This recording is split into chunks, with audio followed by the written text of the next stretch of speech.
Hey everybody, Miss Tracy here, and today I'm going to be reading to you Pirate Girl. And y'all know how much I like books whose main characters have bright orange hair, just like me. So here we go, Pirate Girl.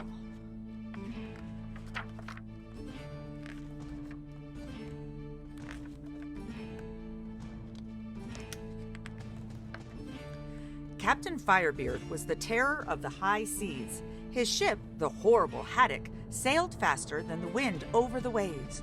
Whenever the horrible Haddock appeared on the horizon, the knees of honest seafaring folk would shake like jelly. Captain Firebeard had a fearsome crew. His helmsman was Morgan O'Meany.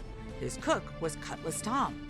Bill the Bald, Willie Woodenhand, and Crooked Carl, and 20 more terrible pirates just like them made up the rest of the motley bunch.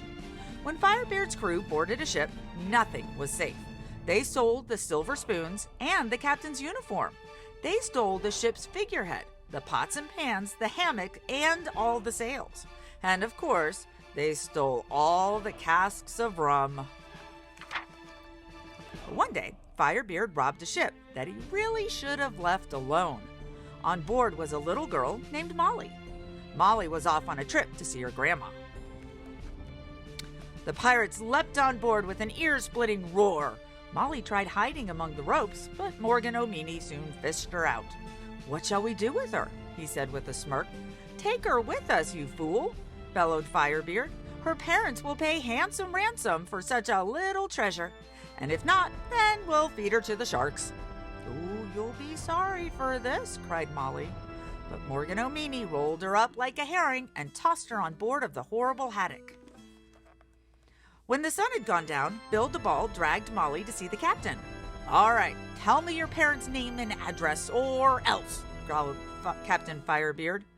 "Will not," Molly growled back. "And if I told you my mother's name, you'd be so scared you'd cry like a baby." At this, all the pirates howled with laughter. So Molly was put to work. She peeled potatoes and she cleaned boots. She polished cutlasses, patched sails, and scrubbed the deck.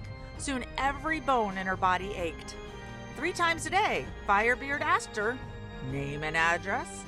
But Molly just smiled. "Feed her to the sharks," roared Willie Woodenhand. But Firebeard ground his teeth and said, "She'll talk before long." Every night the pirates had a party. They drank rum, staggered across the deck, danced on the ship's rigging, and bawled out the rudest songs. But Molly had a plan.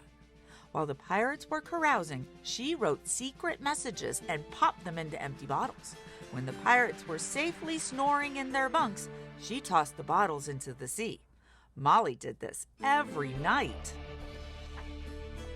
One night, the pirates partied until dawn, but this time they fell asleep on the deck. Molly tiptoed over the tangle of arms and legs and threw her bottle over the ship's rails. Splish splash! It landed in the deep, wide sea. "Hey, what was that?" yelled Morgan O'Meany. The pirates staggered over to the rail. "It's a message in a bottle," they all cried. "Bring it to me," shouted Captain Firebeard. "Now!" The pirates dived to the bottom of the sea, and they searched, but Molly's message had bobbed away. Soaking wet, they crawled back out onto the deck. "Tell me what you wrote," demanded Captain Firebeard. But Molly just kicked at his wooden leg. Firebeard turned as red as a lobster. "Now it is time to feed her to the sharks," he roared.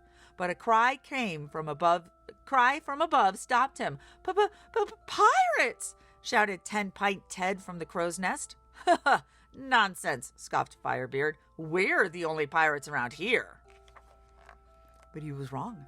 A ship with red sails was speeding towards them. A giant black flag with a skull and crossbones fluttered from its mast. "Who in the name of Neptune's beard is that?" stuttered Firebeard. "That's my mom," Molly grinned. "It's Barbarous Bertha herself," wailed the crew of the horrible Haddock. Firebeard turned as white as a sheet, and his pirates rolled their eyes in fear. This time it was their knees that were shaking, and Bill the Bald's false teeth almost flew out of his mouth. The ship with the red sails drew closer and closer. Barbarous Bertha stood at the prow swinging her cutlass. "Wait till she sees my hands," said Molly. "They're red and raw from peeling potatoes. That will make my mom maddest of all." Firebeard and his pirates groaned with terror. Soon Barbarous Bertha was alongside the horrible haddock. Her ferocious crew swung themselves over to the rail with a terrible roar. "We're here at last, my pirate girl!" cried Barbarous Bertha, throwing Molly high into the air. "We got your message. Your grandma was beginning to wonder where you were. Now, how nasty can we be to these piratical nincompoops?" "Well," said Molly, "that's easy."